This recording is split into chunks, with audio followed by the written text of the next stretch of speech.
Betul, karena kita mesti bikin alat ukur sendiri kan, waktu baru mau lulus. Iya, Ya, jadi betul. itulah penderitaan anak psikologi ya. Jadi kalau ada yang sampai bilang, gitu, ketemu anak psikologi lalu bilang, bacain gua dong, kita bukan peramal. Betul.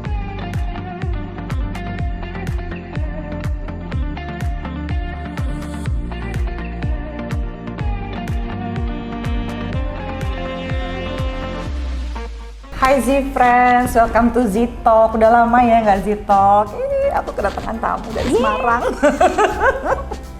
Akhirnya tiba-tiba lah dapat telepon dari Adele gitu. Mas ya, ayo kita collab. Oh ya iyalah, gue mau. Iya kan? Harusnya kan Februari kemarin kan. Februari. Ternyata saya COVID.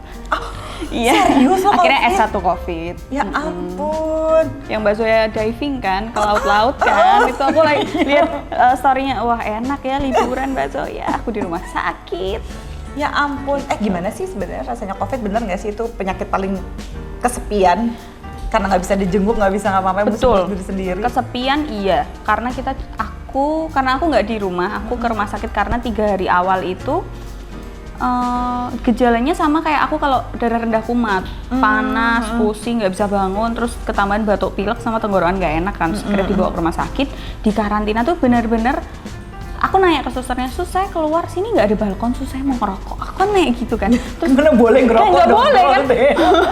Kan udah lagi COVID kan. seminggu Mbak Pernapasan. Zoya, seminggu aku harus menahan gitu kan. Lumayan juga sih ya. Terus katanya nggak boleh Mbak Adel, cuman boleh di kamar aja sama kamar mandi kan, kamar mandi dalam percuma. Kamar dong, mandi dalam sama ngerokok mana aja. bisa juga. Kan nggak, akhirnya nggak dong, tahan itu seminggu, dan jendela kamarnya itu nggak bisa dibuka, dikunci sama mereka. So kenapa kok dikunci Mbak? Takut ada yang bunuh diri. Iya bener sih, kena kaca. Karena Iya. banyak yang juga bunuh diri karena situasinya ya, kayaknya merasa kesepian dan segala macem. Sebenarnya sakitnya tuh nggak seberapa, kecuali yang delta kemarin ya, karena aku nggak kebagian yang delta, amit-amit. Kan karena itu parah kan, yang ini yang omikron ini tuh enggak sebenarnya menurutku ya, kayak radang Kecuali biasa. ada comorbid ya katanya, yang Nah, itu meninggal bahaya kemarin tuh. ada comorbid dan sebagainya. Iya semua ada comorbid juga memang bahaya ya. But you're good. Aman kok, udah PCR udah negatif, tenang. Gitu. Oh iya, selamat ya, baru lulus. Wisuda loh aku ini di Ada Jakarta. sarjana psikologi. Yeay! Kok wisudanya di Jakarta jauh amat? Karena saya bukan lulusan terbaik, pertama itu. Apa hubungannya? Soalnya yang lulusan terbaik diundang ke kampus. Kayak peringkat satunya itu diundang ke kampus, sedangkan sisanya tuh enggak, sisanya online. Sisanya via Zoom kan, jadi bisa di mana aja. Terus kebetulan pas tanggalnya dari kampus keluar tuh kebetulan aku pas di Jakarta. Terus ya udah deh. Ya udahlah Zoom ini gitu, Gitu. ya.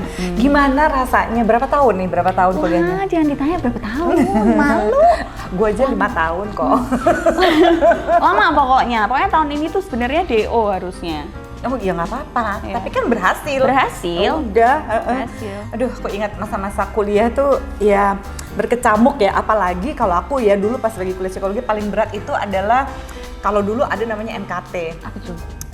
Metode konstruksi tes yang sering kali disebut sama mahasiswa sebagai mata kuliah terkutuk. Kalau sekarang itu yang ada ini loh, tes-tesnya itu loh, ada bikin Tes alat IQ. ukur. Oh iya, alat ukur. MPD Kuali Kuanti. Iya, itu sekarang namanya. Sumpah itu laporannya Mau nangis kan? Tebelan Nangis itu ya? daripada skripsiku. Iya, betul. Karena kita mesti bikin alat ukur sendiri kan, waktu baru mau lulus. Iya, Ya, jadi betul. itulah penderitaan anak psikologi ya. Jadi kalau ada yang sampai bilang, gitu, ketemu anak psikologi lalu bilang, bacain gua dong, kita bukan peramal. Betul. Kita bukan peramal, kita nggak bisa baca orang, kayak kita baca tulisan. Kalau nggak nanya No. zodiak. Iya zodiak aku ini.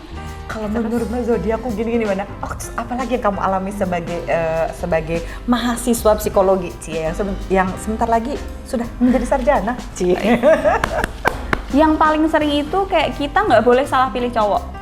Pertama itu, karena kan kita bisa baca orang tuh, kata orang-orang. Oh my god. Kita bisa. Gue benci banget kalau digituin. Apalagi pas aku jadi seksolog itu semua orang gitu. Wah, lu bisa tahu dong ininya orang secara seks. Ya enggak juga kali ya. Kali gue nyobain semua orang seksualitasnya gimana kan. Hello. Iya, orang-orang kayak menstereotip masuk psikologi itu pasti akan kayak dukun. Iya kan? Betul. Ramalan cuaca, zodiak tahun ini yang jong apa, yang gitu-gitu tuh pasti tanyanya sama kita gitu ya. Padahal kalau kita masuk Atau psikologi, gini, muka gue gimana? ya tanda tangan, garis tangan, terus apa lagi? alis, terus tarikan bibir, kalau senyum terus tai lalat di sini arti apa sih? Kita lo nggak ada mata pelajaran kayak gitu. Nggak ada, pelajaran kita semester 1 lo bikin pusing. Nah, aku lagi ini nih ngeracun nih Nadel untuk ngambil S2, ambil S2 klinis gitu. Secara dia juga sudah cukup fasih, siapa tahu dia bisa jadi the next sexologist ya. Seksolog klinis kan masih langka ya di Indonesia Raya ini. Kalau dia juga mau ikutan, kenapa enggak? Ayo S2, Iya S2. sih. Ya, kalau ada kampus yang mau mensponsori, saya menerima dengan sangat lapang dada gitu ya. Kalau mau terima saya jadi anak muridnya gitu kan. Sebenarnya tuh mau kalau ditanya. Aku juga waktu habis ketemu Mbak Zoya kemarin itu aku langsung ngomong ke pacarku, aku ini kan lulus nih aku. Gimana kalau aku lanjut S2 gitu. Dia langsung, kalau kamu lanjut S2 berat loh, S2 psikologi, dia udah bilang gitu. Ya tapi cuma paling 2-3 tahun lah. Iya, terus aku kan tanya sama dosenku juga, terus dia bilang, waktu saya kuliah psikologi itu hampir rata-rata mata kuliah yang ada di semester akhir, kayak kita praktek terus kita nulis, praktek nulis, nah itu tuh ada dari semester 1 di S2 katanya gitu. Jadi kalau kamu sulit untuk mengutarakan apa yang kamu alami ke dalam kata-kata, kamu agak keteteran Del di situ katanya. Tapi itu kalau misalnya kayak aku nih Mas, masuk S2 dengan aku yang sulit untuk mengutarakan ke dalam tulisan, kira-kira bisa nggak ya? Bisa kok, dia bilang gitu, cuman tinggal niatnya aja katanya. Aku juga orangnya verbal banget. Itu frustrasi banget kalau nulis ya. Betul frustrasi karena kita sama-sama orang yang verbalis kan kalau mengekspresikan sesuatu gitu. Sampai aku pernah kepikiran gini, boleh nggak sih tesis S2 waktu itu ya dibikinnya pakai video aja. Soalnya itu lebih enak daripada gitu. Supaya kita bisa ocehin setiap bab gitu ya. Kita kasih contohnya gini atau kayak presentasi gitu kan, lebih keren karena kita ngoceh gitu. Tetap nggak boleh gitu ya. Memang perjuangannya susah Del, tapi yang paling keren dari peristiwa itu adalah gue belajar untuk bisa berpikir secara konstruktif. Oke. Jadi bener-bener kita punya kemampuan deductive thinking. Jadi kayak detektif kita. Kan ini wah ada fenomena psikologinya banyak begini. Terus nanti jadi teratur ya. Iya. Kita belajar oh begini tek teknya gitu, dan itu buat gue sih itu sangat-sangat apa ya? Aduh reveal enak banget deh gitu ya berasa. Aku lihat Mbak Zoya kalau live di GoPlay itu juga thank you. Aku sampai aku harus bisa kayak gini. Gimana caranya kata-kataku tertata rapih. Itu kayaknya masuk YouTube nggak akan dolar kuning gitu ya. Aku tuh anaknya lebih ke, aku nggak suka pakai kata ganti.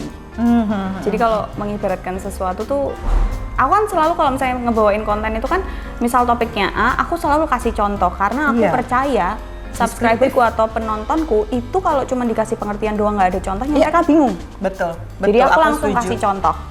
Nah, kata-kataku tapi terlalu frontal. Pas aku lihat Mbak Zoya live di GoPlay kan, itu kan tiap malam Jumat ya kan? Iya, thank you.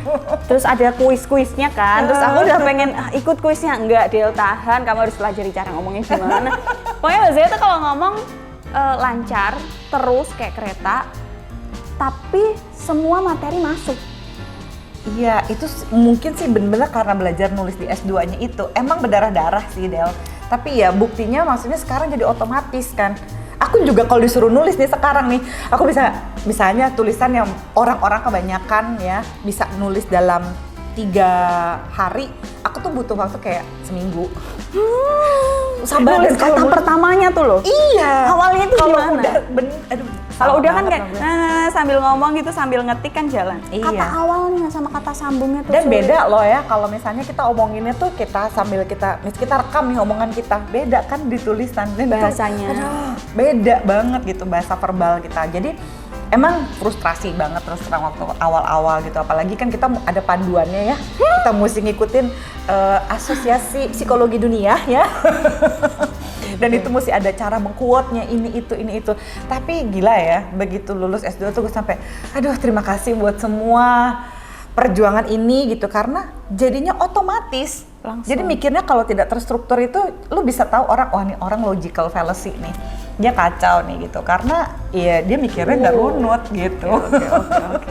Keren ya. Gitu, jadi worth it banget Del. Pertama kamu udah punya kemampuan verbal, terus kan itu kan tinggal asas dikit lagi. Jadi beneran semua mata kuliah yang berat banget Di semester akhir kan, di semester 4, 5, akhir 6 kan, itu memang muntah-muntah banget gitu ya. Tapi kalau kita survive udah sampai kita ujian skripsi, kita tuh relatif aman kok. Buat aku ya, paling indah hidup tuh S2. memang sih kalau klinis, Oke. semua psikotes itu kamu dapetin, semua tes kepribadian, intelektual itu kita mual-mual sih, tapi supaya kita bisa berempati sama klien kita nanti. Aku terakhir cuman ngetes IQ, yang sini stopwatch, yang sini tuh nulis di kertas. Terus subjekku gini, Mbak, kan dia ngomong terus aku, anjing, ini di dalam otakku tuh kayak mau konslet, ngerti nggak? Antara tangan kananku sama tangan kiriku tuh nggak Karena connect. harus ini semua kan. Harus dengerin dia ngomong apa. Terus Iya. misal kayak di Timingnya menit juga. kesekian atau di kata-kata kesekian tuh dia benerin rambut atau begini atau nggak enak apa gimana tuh kita tulis. Bahasa tubuhnya. Tahu iya. tulisanku kayak ceker ayam, gede miring ke sana. gitu. Gue juga. Cuma kita sendiri bisa baca. Kadang-kadang Iya, betul. ini apa Kadang ya? kita juga nggak bisa baca. Kadang kita juga nggak bisa baca. Mengarang kan. indah. Artinya dapet terapi itu sendiri sih memang berasa ya Del gitu ya pas saat itu. Jadi kalau dulu S1 tuh baca buku karena harus baca. Kalau nggak baca ya kelar, nggak bisa ujian, nggak bisa bikin paper, nggak bisa bla bla bla. Tapi begitu S2 baca itu karena udah bukan wajib lagi. Memang Kita butuh. kepengen sendiri nambah gitu. Terus pas lulus tuh kayak berasa gila ya dunia ini luas sekali ya ternyata. Aduh gue tuh bukan apa-apa banget gitu, berasa banget kayak gitunya. Tapi kita jadi satu, kita kenal diri kita disuruh nemuin ketakutan kita. Ini kalau di UI ya gitu ya. UI. Jadi kita disuruh nemuin ketakutan kita sendiri dan itu buat aku yang gila, itu perjuangan banget sih. Tapi gimana caranya ngelolanya, ngadepin transference dan counter transference gitu. Jadi transference counter transference itu by the way misalnya adalah kita ini sebagai psikolog kita tuh kan kaca bagi klien kita. Nah kayak gitu-gitu tuh dihadapin. Jadi worth it banget ya. Kalau ngobrolin gini tuh aku kayak ke flashback, oh dulu dapat pelajaran konseling, ada metode-metodenya, wah seru ya gitu. Semester Seru pas terakhir kan praktek, tuh. dapat keluar harus cari subjek, umurnya harus 70 tahun, harus punya Apa-apa. gangguan ini, itu kita muter-muter nyari subjek, belum kalau ditolak-tolak yang buat apa sih? Aku disuruh nyari yang anak usia SMP SMA, ditanyain tentang mimpi basah kan. Ya ibunya panik dong yang nanyain cewek. Iya. Yang nanyain bentukan kayak aku waktu kuliah. Ya kan ibunya emang Lagi buat tenang, Bu, apa saya gaul Bu anaknya gitu dong. Iya, emang buat apa sih Dek? Aku digituin, buat tugas kuliah Mbak, tolonglah kan anaknya SMA kan. Terus ya udah deh, tapi anaknya malu. Oh it's okay, sini kita ajak main dulu gitu. Ajak ngobrol dulu itu kan justru tantangannya di situ. Keren Del gitu. Jadi kalau misalnya nanti buat proses jadi psikolognya itu kita mesti kuat di teori-teori kepribadian. Wah, Itu yang membedakan kita sama psikiater. Psikiater tuh nggak belajar teori kepribadian. Psikiater tuh langsung ini diagnosis, kan dia. obat, gitu. Itu yang membedakan kita. Makanya harus nanya, ngapain kalau memang itu langsung aja ke psikiater? Nggak bisa. Psikiater nggak bisa perubahan perilaku kayak kita gitu. Kalau kita, makanya yang kuat-kuat tuh psikologi kepribadiannya biasanya oke tuh jadi psikolognya nantinya. belajar lagi. Andalkan psikologi kepribadian. Jadi please ambil S2. Tetap lo ngerayu Doakan lo. ya, doakan ya. Semoga saya kuat iman. Menurut Mbak Zoya nikah dulu apa S2 dulu? Menurut aku S2 dulu. Biar keren. Oh, biar keren alasannya. Oke. Gelarnya gitu ya. Jadi ada Adela gitu. Jadi nggak cuman espesi gitu ya. Espesi, ada empati. Ada empati. Lama-lama nambah tuh. Ya kalau udah S2 terus ntar nambah apa gitu kan. Iya, tergantung passionnya. Tapi S2 itu basic banget deh, oke banget. Kalau S3 itu kan kalau pengen ngajar, kalau enggak juga ya sudah lah gitu. Tapi knowledge-nya tuh banyak banget gitu. Oke. Kalau menurut aku. Terus ini Del, itu kan tadi cita-cita. Nah, pertanyaannya tadi kenapa mikir nikah sama ini? Emang menurut kamu udah siap nikah? Menurut aku, pertanyaan ini sulit. Apa yang bikin kamu yakin kamu sudah siap menikah dibandingkan siap kuliah? Sebenarnya dua-duanya sama-sama. Kalau kuliah, itu aku hanya ingin menambah skill menulis. Mengutarakan apa yang ada di otak, ini terus akhirnya ketemu subjek, gimana cara bangun relasi sama orang, gimana biar dia ngobrolnya enak sama kita. Hanya menambah skill itu, tapi ketika menikah, skillnya banyak yang tak tambah. Iya. Kesabaran, kesiapan, penerimaan. Penerimaan tuh nggak cuma ke pasangan tapi diri kita Iya. gitu loh. Betul. Itu sih macam-macam kalau nikah. Sedangkan orang tua di umur yang kakakku yang kedua atasku persis itu kan udah umur 30 aku tahun ini tuh 25. Berarti dia 34 tahun dan dia belum menikah. Sedangkan anaknya tuh cuma 3, yang pertama tuh jauh, cucunya nggak kena ke orang tua lah intinya. Pokoknya mamaku tuh ada cucu 3 tapi nggak ngerasain cucunya gitu loh. Oh gitu. Jadi nggak ada kayak nimang-nimang, hei putuku, cucuku ini loh udah bisa ini tuh mereka nggak ngerasain itu kan. Akhirnya menuntut kakakku yang nomor 2 mental. Udah lewat dia udah, kalau tak tanyain secara pribadi yang asik gitu, kenapa sih kak kok nggak mau, emang nggak ada yang cocok kalau gitu. Ya ada sih Dek, cuman Kak Ayu sebut nama lagi, cuman kakak nggak suka disusu-susu, nggak suka diburu-buruin gitu. Kamu lah sana. Nah akhirnya nekannya ke adiknya nomor terakhir. Mama itu terakhir telepon tuh cuman ngingetin puasa, sama sisanya kalau teleponan sama pacarku tuh kayak ya udah ndang dilulusin lah, ndang nikah, udah gitu. Udah sampai segitunya. Tante pengen nimang cucu. Oke. Gimana kalau nggak usah nikah saya timangin cucu? Gitu kan. Aku nanya ke mama, gimana kalau tak kasih cucunya aja mah gitu. Nggak nikahnya ntar dulu. Dilewatin prosedurnya mah, soalnya repot mah. Iya kayaknya kalau lebih gampang bikin anaknya mah, bikin cucunya daripada jangan diperjelas Mbak Zoya. Nah, itu. Siapa? Biar gitu aja gantung. Itu. Nah kalau persiapannya gitu ya untuk pernikahan itu kan banyak banget ya, bukan cuma usia gitu ya, which is usia tuh yang paling penting sih sebenarnya. Kenapa di bawah 35 tahun? Karena kehamilan kan gitu. Kalau misalnya mau punya anak gitu. Nah terus menurut kamu oke nggak sih itu untuk test drive dulu, untuk melakukan hubungan seks pranikah dulu sebelum nikah, itu seberapa penting sih buat kamu? Kalau sampai seks pranikah itu masing-masing orang terserah ya, tapi kalau aku tuh harus terbuka tentang seksnya. Contoh, dulu sama mantannya pernah ngapain aja, bukan berarti aku ngungkit-ngungkit mantan. Aku kalau sama pacarku sekarang tuh aku ngungkit mantan tuh untuk guyonan aja, seru-seruan aja di konten. Di kehidupan pribadi bukan buat dikorek-korek masa lalu, jangan jadi ahli sejarah ya Z-Friends.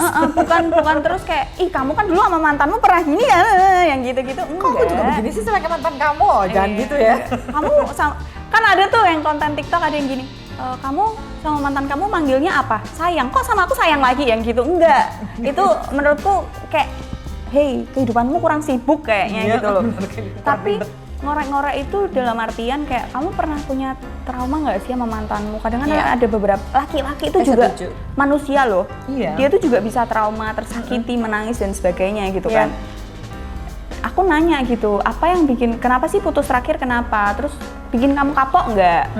Terus dia bilang, iya bikin aku kapok soalnya ini. Oh oke. Atau juga trigger. Kamu ke trigger nggak? Iya kan kalau misalnya putusnya menyakitkan atau pernah dikhianati, baik laki ataupun perempuan kan biasanya suka ke trigger. Jadi kalau ada perilaku yang situasi yang sama pas sama kita, terus dia niat mau menakut-nakutin, tapi ternyata buat dia, oh my god, perilaku lu tuh mengingatkan gue pada mantan gue yang pernah nyakitin gue gitu. Itu kan juga penting. Iya, itu aku lebih terbuka ke situnya sih. Sama aku akan nanya, kamu sama mantanmu penyakitan atau enggak, atau kamu punya sakit kelamin enggak, pipismu gimana, spermamu keluarnya gimana, muncrat apa meler. Aku nanya yang kayak gitu sama. Ya tapi itu penting, muncrat apa meler penting ya kan? Betul dong. Ya dong. Oke. Terus Mbak Zoya kalau meler gimana? Mau dikangkangin nih ceweknya terus diginiin, terus digini-giniin kan nggak mungkin. Kita kan bukan apa sih yang tinju-tinju bebas itu? Smackdown bukan kan? Smackdown. Iya kan bukan begitu kan? Pasti aku harus nanya dong. Yang bener gimana gini nih. Terus bentuknya, kadang kan bentuk penis itu kan sama ya, begitu-begitu aja gitu kan. Nggak ada yang bentuk kupu-kupu gitu kan, nggak ada. Iya enggak juga, atau nggak kayak bunga tiba-tiba gitu ya, mekar-mekar gitu. Aku kan nanya nih, ada kutilnya nggak, atau pernah bisulan nggak, yang gitu-gitu sih paling. Terus telurnya 2 apa 1, apa naik sebelah, yang gitu-gitu. Iya, karena itu pengaruh bener sama kesehatan reproduksi. Karena aku nyari suami bukan nyari pacar. Otomatis aku akan bereproduksi dong. Aku nggak mau terus tiba-tiba aku ke dokter terus dokternya amit-amit bilang kalau iya ternyata ada macam-macam gitu pokoknya. Nah, ini kenapa penting banget ya Z-Friends. Jadi gini, ini kami bukannya mengusulkan untuk ayo lakukan seks bebas, bukan ya. Ini bukan seks bebas gitu. Sekali lagi, orang sering banget salah kaprah. Seks bebas itu adalah kebebasan kamu untuk memilih kapan, di mana, sama siapa kamu berhubungan seks. Itu hak asasi. Tapi yang nggak boleh itu adalah seks beresiko terhadap infeksi luar seksual, kehamilan, dan HIV/AIDS. Ya itu yang nggak boleh. Jadi kalau aku setuju sama dia gini, kamu mau melakukan hubungan seks atau enggak sebelum menikah, itu harus jadi pilihan kamu. Tapi tetap nggak boleh melakukan perilaku seks beresiko gitu ya. Jangan sampai hamil gitu ya, jangan sampai kena penyakit. Dan kalau pacarannya udah serius, gini, kalau cinta itu nggak bisa diberikan gratis. Tapi kalau kepercayaan kan kita harus bisa earn it gitu. Kita harus bisa buktiin bahwa gue bisa dipercaya. Jangan bilang, aduh Del buktiin lu cinta nggak sama gue. Cinta nggak pernah dibuktiin, nggak bisa pakai kwitansi juga. Kalau ada bukan cowok duit, yang nanya kan? gitu ke aku tinggal. Iya. Ih ngapain? Ngapain? Hei, Anda siapa? Situ oke. Anda itu siapa? Anda anak siapa? Gaji bulanan Anda berapa? Kalau saya nikah sama Anda tuh ngasih saya apa gitu loh. Iya, Kalau bener.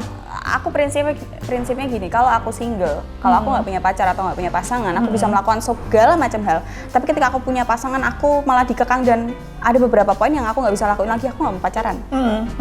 Sama pacarku yang ini, aku dari awal itu, kita kan beda agama nih. Iya. Dari awal aku udah nanya langsung, kita kalau endingnya nikah, kita beda agama, terus penyikapanmu gimana? Kalau di itu dia bilangnya nggak jelas, nggak jadi lanjut kita. Iya ribet juga, buang-buang waktu kan gitu. Jadi buat aku tuh itu penting banget untuk ngebuktiin. Jadi apa cara ngebuktiin cinta? Itu adalah dengan update your sexual status. Selalu update status. Update untuk misalnya pergi ke puskesmas, itu murah banget dan udah banyak yang bagus, udah inklusif. Tes VCT ya atau VCT gitu. Itu adalah tes untuk HIV/AIDS. Terus tes juga infeksi menular seksualnya dan perempuan maupun laki-laki vaksin HPV gitu untuk mencegah dari infeksi menular seksual. Itu wajib banget. Dan kalau mau menikah nanti itu semuanya sebelum ke pengadilan agama itu harus punya surat sehat dari puskesmas gitu ya. Jadi bagi mereka yang HIV positif itu juga nggak apa-apa, jangan sedih ya. Kamu akan dapat pengobatan sampai nanti ada 6 bulan kemudian pengobatan intensif, ada tes namanya viral load untuk mengetahui bahwa jumlah virusnya itu tidak berbahaya sehingga meskipun kamu atau ibu yang akan mengandung itu punya HIV positif tetap bisa juga untuk melahirkan bayi yang negatif. Wah, gitu kan. Jadi segitunya gitu ya, gitu. Dan bukannya aku sama Adele mau ngajarin udah hubungan seks aja. Enggak loh ya. Bukan. Kita nggak ada bilang begitu. Gitu. Jadi kembali lagi. Terus kalau misalnya masih banyak laki-laki yang segitu rapuhnya Adele ngomongin soal keperawanan, ya kayak kita itu segel gelas air mineral yang kalau udah bocor nggak ada harganya. Apa pendapat kamu, Del? Pendapat aku tuh masalahnya kalau ada cowok yang ngomong kayak gitu nggak pernah aku dengerin pertama. Udah pasti jelek tuh cowok. Aduh, astagfirullah. Bukan maksudnya jelek fisik gimana, enggak, jelek tapi kelakuannya.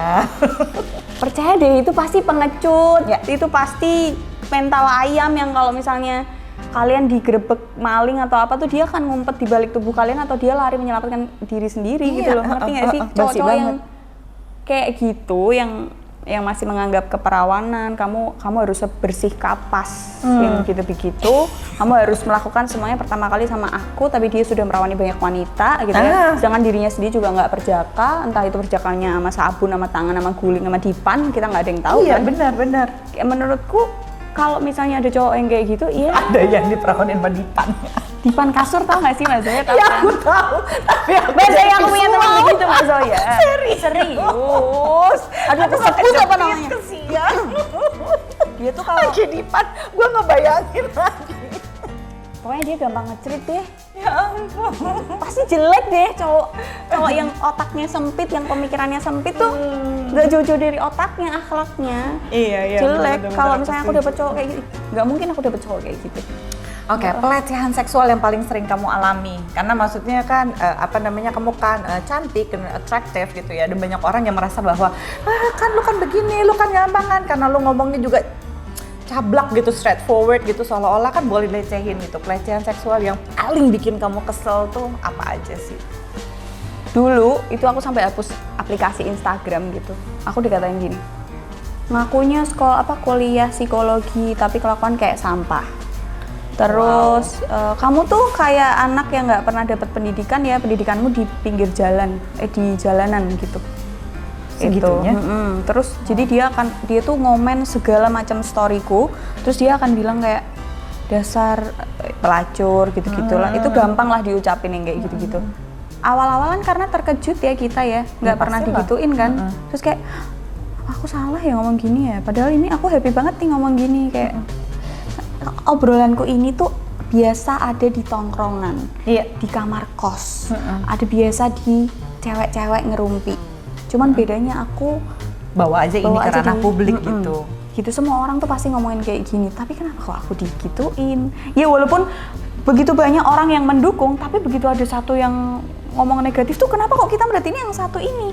Kenapa nggak kita melihat ini orang yang dukung aja gitu? Awal-awal tuh stres. Ya tetep lah, nah kita kan juga manusia gitu yang ngadepin kayak gitu kan. Gitu. Dan ini yang dialami sama Adele ini termasuk KBGO ya, atau kekerasan berbasis gender online.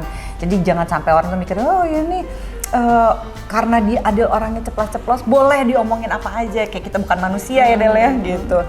Kalau misalnya ada ini terakhir nih ya pesan, apa sih yang bisa dikasih tahu supaya orang itu, terutama perempuan-perempuan sih, karena mumpung masih suasana Women International Days, apa sih yang bisa kamu kasih encourage buat perempuan-perempuan gitu ya ketika mengalami kekerasan seksual, apalagi secara online gitu ya, apa pesan kamu untuk empower mereka, Del?